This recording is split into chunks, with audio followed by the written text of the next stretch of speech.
Nate Brownfield mga tol. Ito na siguro yung isa sa mga import na tumatak sa mga Ginebra fans. Paano ba naman kasi sa height niya na 6'4" na mayroong ball handling, shooter, mataas ang court vision.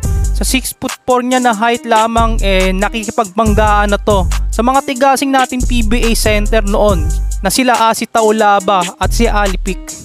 Si Nate Brownfield ay nagsimula maglaro ng basketball ng 9 anyos lamang. Sa paglalaro niya ng basketball, naswertehan siyang mapasama sa team ng Oklahoma University. Sa 6'4" niyang height, dalang malakas na pangangatawan, nakascore nga ito ng halos triple-double sa debut game niya sa Oklahoma ng 31 points, 7 rebounds, and 7 assists and 2 steals.